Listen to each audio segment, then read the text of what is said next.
I'd always been told that if you're not going to serve, that's fine. You take care of the people that do.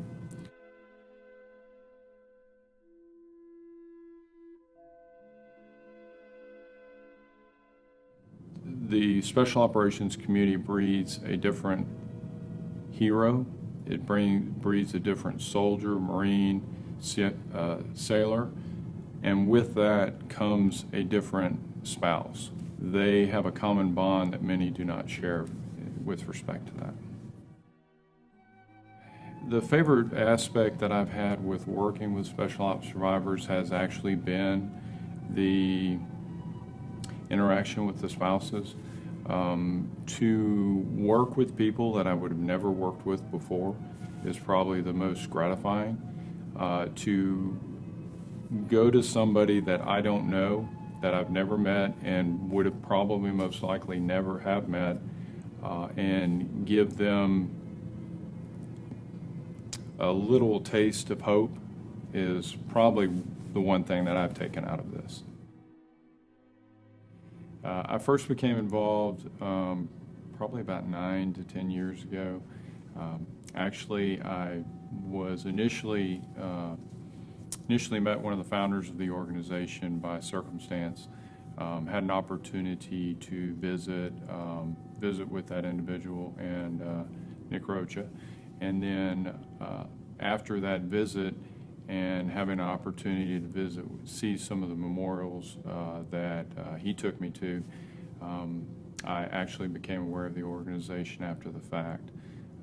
With that knowledge, his younger sister was working with me at the time, and I decided at that time it'd be a good opportunity to maybe do some type of fundraiser to benefit the organization. Really not completely understanding what the organization did, but also with the idea that it seemed like it was something that meant a lot to him, and so therefore I felt like it was worthy of my time.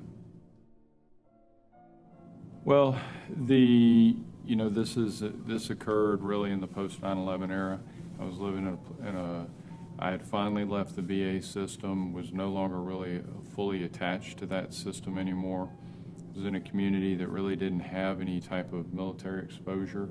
So with my day job being in women's health, special ops survivors actually kind of fit a niche where I had an opportunity to give back to a group of people that I currently do a lot of work for, as well as give back to veterans and the military community as well.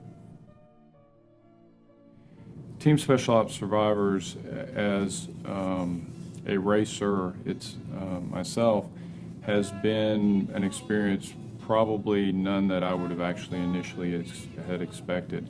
And I don't know that there's one race or event that has really stuck in my mind, because each race we do, it seems that new, different, and unique things that I wouldn't have predicted myself to accomplish have been accomplished. But probably the most gratifying and the one thing that sticks out in my mind is the initial interaction with the surviving spouse before the race. It's the getting to know that spouse, to learning about their hero, learning about their family, learning about their cats, their dogs, their kids. Taking that knowledge into a race where you are expected to perform.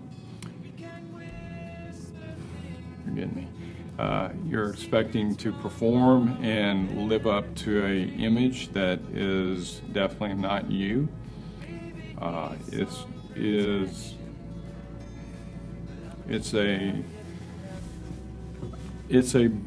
a burden that everybody on the team is willing to bear in order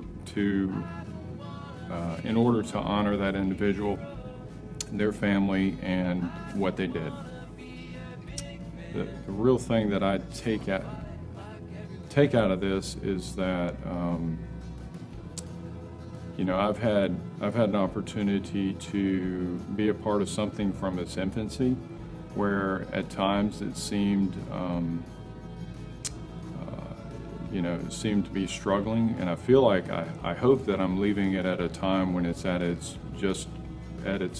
not its pinnacle, but just starting to move in that direction and become a bigger, greater thing.